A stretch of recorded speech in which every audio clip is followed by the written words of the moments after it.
반갑습니다. 아멘. 우리 서로 옆사람, 앞사람, 뒷사람 반갑습니다 하고 인사 한번 합시다. 사랑합니다.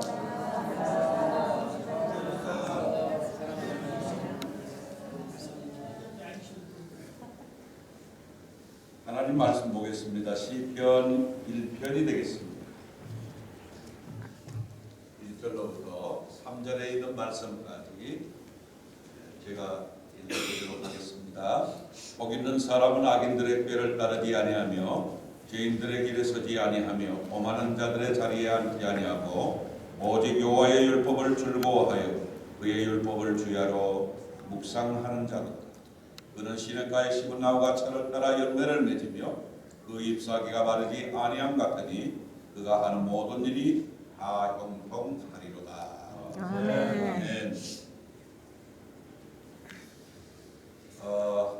오늘 여러분을 이렇게 뵙게 돼서 참 감격스럽고 기쁩니다. 정격청 산하에 있는 생명신학과 생명의 삶 목회자 협의회에 대해서 여러분이 잘 알지 못하고 있지만 앞으로 우리 생명신학과 생명 있는 삶 목회자 협의회가 추구해 나가는 그러한 모든 목표는 복음입니다. 오직 복음입니다. 복음적인 삶을 살자. 우리 총회장님께서 늘 말씀하시는 그런 말씀처럼 우리가 복음적인 삶을 살라고 하는 그러한 취지에서 이제 출발하게 되었고요. 앞으로 이제 여러분들을 이제 몇 번 이제 올 2023년도에 몇 번 모시게 될 텐데, 송인아님 그런 말씀을 하시면 롯데월드에서 그 장로님이 계시는데 롯데월드에서 아마 5월 넘으면 그때 우리 전체 회원들을 모시고 그때 또 이렇게 뵙는 날이 있을 것 같습니다. 그래서 시간이 더 그리워지고 또 기다려지는데 어떤 좋은 일들이 많이 있을 것 같습니다. 이 모임을 위해서 전적으로 또 지원하는 그런 모든 일들도 알게 모르게 이렇게 우리 총회장님께서 소문도 하시고 섬기시고 참석하시는데 참 많은 물질도 들어가지만은 기쁨으로 하고 있습니다. 그래서 여러분이 많이 기도해 주시면 고맙겠습니다.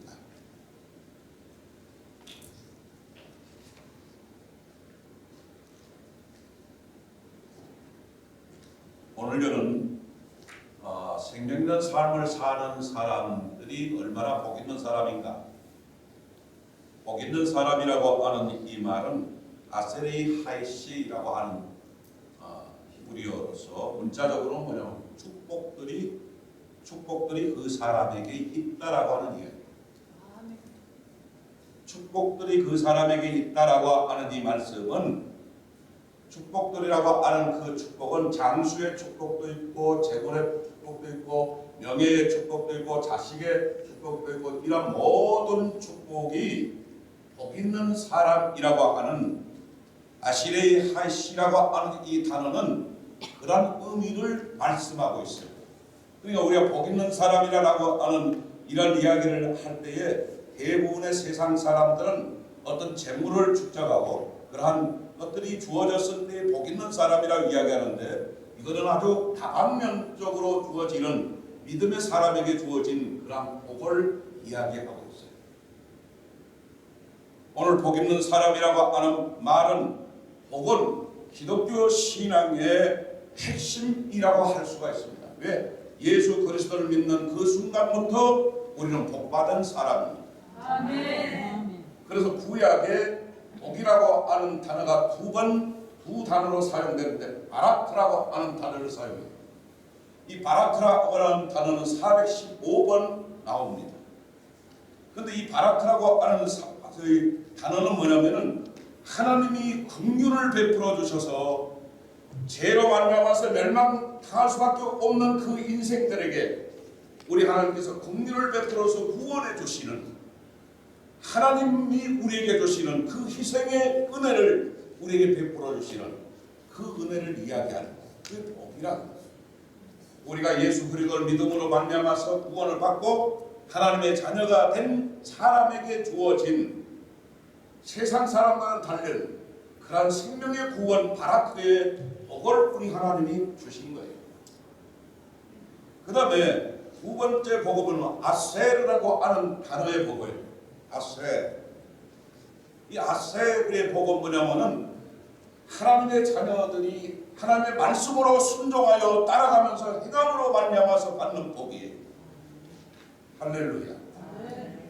그래서 오늘 복 있는 사람이라고 하는 1절에 나오는 이 말씀은 어떤 말씀이냐면은 하나님의 사람으로서 구원받고 믿음의 길을 가면서 하나님의 말씀대로 살기에 발버둥치면서 그 말씀대로 행하고자 하는 사람들에게 주는 특별한 복이 아세르의 복이랍니다. 아멘. 오늘 이 시편 1편 1절에 있는 이 복은 아세르의 복인데 무려 성경에 44회 구약 성경에 44회 정도를 사용하고 있는 단어예요. 그러니까 시편 1편에 말하는 복 있는 사람의 복은 아세르의 복을 말하는데 바로 이 아세르의 복은 우리에게 복을 주시는 분이시고 복을 주시기 원하시고 기뻐하시는 하나님께서 우리의 그 행함으로 받게 되는 그런 복을 말씀하고 있어요. 헨리와 리처드 블랙커버라고 하는 부자가 쓴 하나님의 음성에 응답하는 삶에 대한 그 책 내용에는 어떤 내용이 나오냐면은 내가 처음 집례한 장례식에 귀여운 3살짜리의 여자아이를 장례했습니다 라고 하는 그런 말로 시작을 해요. 근데 이 3살 먹은 이 아이를 조부모님들이 얼마나 사랑하고 부모님들이 사랑했는지 모릅니다. 그러니까 이 아이가 제멋대로 살은 거예요. 이리 오라 하면 저리 가고 저리 가라 하면은 또 오고, 그러니까 반대적인 청개구리 삶을 사는 그런 자녀를 3살짜리 아이를 보면서도 아주 귀여워했어요. 그런데 어느 날 방문이 열리면서 그 3살짜리 여아이가 밖으로 뛰쳐나가는 것을 부모님이 봅니다. 부모님이 이렇게 보는데 저 앞에서 차가 오는 것이었어요. 그러니까 아이를 향해서 아버지가 부릅니다. 아이야! 이렇게 부르니까 그 아이가 뒤를 다 아버지 이야기를 듣고는 뒤를 돌아보고 쌩긋 웃고 다시 주차된 사이로 길로 뛰쳐 나가는데 바로 오는 차에 정면으로 부딪히 그 자리에서 갑니다. 그러면서 그때 장례식에 찾아나온 통곡은 그야말로 단장의 피해였습니다. 왜 이런 비극이 일어났을까요? 아이에게 부모의 목소리가 들리지 않았을까요?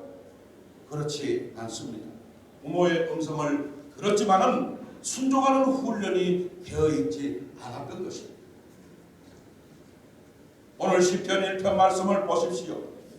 의인과 악인의 차이가 무엇인가요? 의인에게만 하나님의 말씀이 들려지고 악인에게는 하나님의 말씀이 감추어졌다고 생각을 합니까? 그렇지 않습니다. 모두에게 들려지지만 의인은 하나님의 말씀을 묵상하고 들려진 말씀에 따라서 순종하는 삶을 살지만 악인은 하나님의 말씀을 듣지 못하는 것이 아니라 그 말씀대로 살아가려고 하지 않는다는 것입니다. 사람을 크게 둘로 나눌 수가 있습니다. 하나님의 말씀을 순종하는 사람과 그렇지 않는 사람, 그리고 이 두 부류의 사람을 이렇게 지칭하여 나눌 수 있습니다. 의인과 악인으로 지칭하여 나눌 수 있다고 하는 것입니다. 그리고 이 두 사람의 삶은 이렇게 나눠집니다. 복 있는 삶을 사는 삶과 나가는 삶을 사는 사람으로 나누어진다는 것입니다. 여러분 선수들이 자신들이 하고 싶은 대로 하는 것이 아닙니다. 감독의 사인에 의해서 움직입니다. 우리는 생각하는데 야구 선수가 배트를 잡고 그 현장에 나갔을 때 자기 느낌대로 때리는 것이라고 생각하지만 그렇지 않습니다. 감독이 사인을 줍니다. 자기가 홈런을 치고 싶어도 너는 바로 그냥 터치해서 죽어라 라고 하면은 그냥 감독의 명령에 따라서 죽어야만이 그 사람이 진짜 프로가 됩니다. 감독이 정해줍니다. 그런가 하면은 투수가 볼을 던질 때 투수 마음대로 던지는 게 아닙니다. 포수가 사이드로 넣을 것인가, 인코스로 넣을 것인가, 높이 줄 것인가, 낮게 줄 것인가 하는 포수 사인을 보고 투수는 던지게 돼 있습니다. 이런 훈련이 넣어야 된다는 것입니다. 오늘 우리가 복 있는 사람이라고 하는 이 말은 바로 아셀의 복을 받은 하나님의 사람으로서 하나님의 선택된 믿음의 사람으로서 말씀에 순종하고자 하는 삶을 살고자 하는 그 사람에게 아셀의 복이 임한다는 것입니다. 하나님이 사인을 줄 때 그 사인의 말씀을 듣고 그 말씀대로 행하는 삶이 믿음의 사람이 되어야 된다는 것입니다. 이전의 말씀을 보니까 오직 여호와의 율법을 즐거워하여 그 율법을 주야로 묵상하는 자로다라고 말씀을 하고 있습니다. 시인 장호성 씨가 쓴 그 글 가운데 밥을 먹는 개에 대한 이야기가 쓰여 있습니다. 밥을 먹는 개가 그 밥을 먹고 나서 그 그릇을 핥는 것을 보면서 아무것도 먹을 것도 없지만 마지막 그 다 먹고 나서 빈 그릇을 개가 혓바닥으로 막 핥는 것을 보면서 참 그렇다. 하나님의 말씀을 저렇게 정성껏 마치 개가 다 먹고 난 다음에 그 그릇을 핥는 것처럼 우리가 그렇게 하나님의 말씀을 묵상해야 된다라고 하는 그런 필요성을 느꼈다는 거예요. 여러분 얼마나 하나님의 말씀을 여러분 대할 때 하나님의 말씀대로 살고자 하는 그러한 발버둥이 여러분에게 있었습니다. 유대인들에게는요, 유대인들이 참 대단한 게 뭐냐면 이 어렸을 때부터 성경과 가까이 접하도록 훈련이 되고 있다는 겁니다.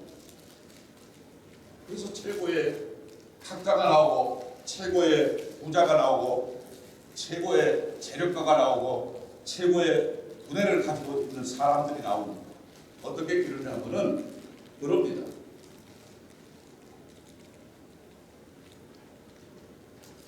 유태인들 아이를 낳게 되면요, 우리 아이들은 어땠지요? 엄마가 아이를 낳고 나서 젖을 먹이지 못할 때 조금조금한 이거 입에다 탁 물리는 거 있잖아요. 울면은 탁 물려요. 그러면 이거 쪽쪽쪽쪽 빠. 쪽쪽쪽쪽 빨아요. 그러고 몇 시간 돼요. 유태인들은 토라 성경이라고 하는 거기에 꿀을 묻힙니다. 꿀을 묻혀서 아이가 울면은 던져줍니다.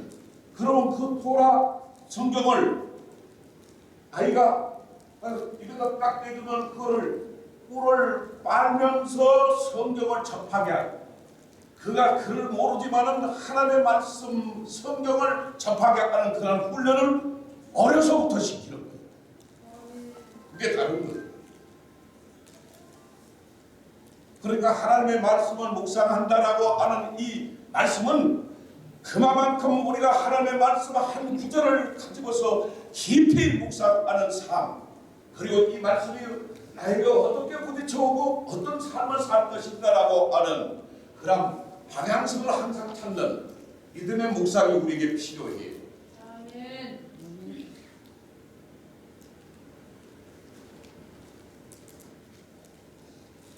하나님의 말씀을 따라 사는 사람은 하는 일마다 잘 됩니다. 아멘. 할렐루야.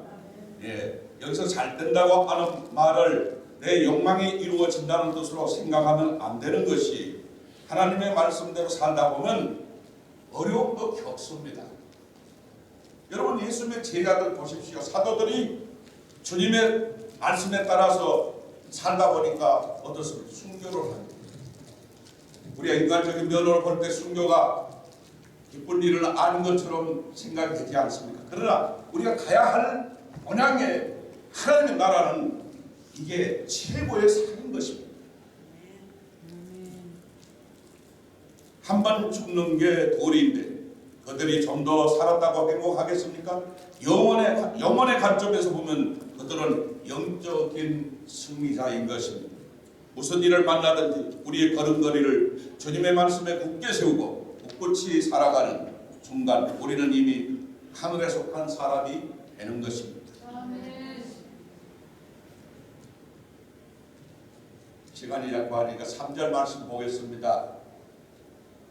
그는 시냇가에 심은 나무가 철을 따라 열매를 맺으며 그 잎사귀가 마르지 아니한 같으니 그가 하는 모든 일이 다 형통하리로다.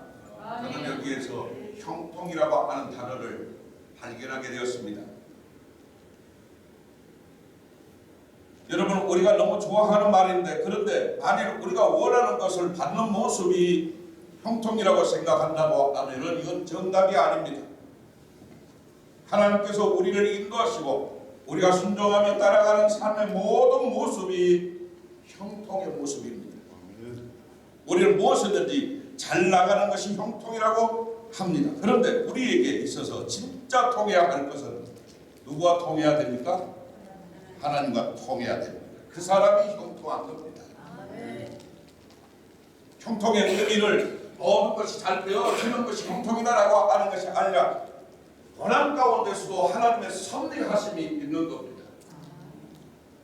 우리 하나님께서 모세를 그 어려운 환경 속에 넣었을 때 모세는 어려서부터 엄청난 고난과 시련이 되었습니다. 그런데 그에게 주어지는 후기 영화가 많이 있었지요.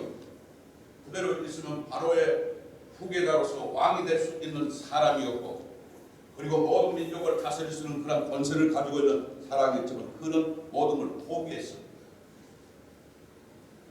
세상 사람들이 볼 때는 명예를 가지고 모든 것을 누리는 것이 형통이라고 생각하는지 모르고 그 권세를 가지고 있는 것이 가장 큰 힘이라고 생각할지 모르지만은 모세는 하나님의 뜻이 아니고 하나님의 방향을 따라서 오히려 고난의 길을 갔습니다. 광야로 갔습니다. 모세를 한번 보십시오. 그의 삶은 오직 하나님과 동행하는 삶을 살았습니다. 그 백성들이 비난하고 그 백성들이 우리를 애굽에서 우리를 데리고 와서 광야에서 죽이려고 하느냐라고 하면서 불평, 불만, 원망을 하는 그런 많은 소리를 들을 때마다 그는 하나님 아버지 앞에 기도했습니다. 200만 이상이 모이는 그러한 그 이스라엘 공동체가 홍해바다를 만났을 때 모세를 향해서 손가락질을 하고 우리를 다 수장시키려고 하느냐라고 하면서 그렇게 이야기를 할 때도 모세는 사람 쪽에 있지 않고 하나님 쪽에 있으면서 형통하기를 원했습니다. 그것이 형통입니다. 하나님 앞에 기도하고 모든 것을 맡겼을 때 우리 하나님이 홍해를 갈라주는 놀라운 역사를 통해서 이 백성들을 다시는 너희가 보지 못할 것이라고 담대히 선포하는 그 모세의 능력은 하나님과 형통하면서 나왔던 겁니다. 바로 여기에서 형통은 내가 누구와 함께 있느냐라고 하는 것입니다. 우리 생명실학 생명의 삶 목회자 협의회는 누구와 함께 가느냐라고 하는 것, 오직 예수 그리스도, 오직 복음으로, 오직 복음의 삶을 사는 믿음의 사람들의 삶이 되어야 된다는 겁니다. 이것이 형통이라는 겁니다. 미국 템플교회의 이야기를 하고 하나님의 말씀을 맞추려고 합니다. 미국 템플교회는 원래 나이가 많은 사람들 몇몇이 이렇게 다니는 그런 교회였습니다. 그런데 그 교회가 1년에 한 번씩 청탑으로 되어 있는 종탑을 이렇게 청소하는 그런 계기가 있는데, 그때에 템플교회에 이제 일하는 분이 종탑에 올라가서 그 종탑을 수리하고 준비하는데 많은 사람들이, 인접이 있는 사람들이 모여와서 그걸 봅니다.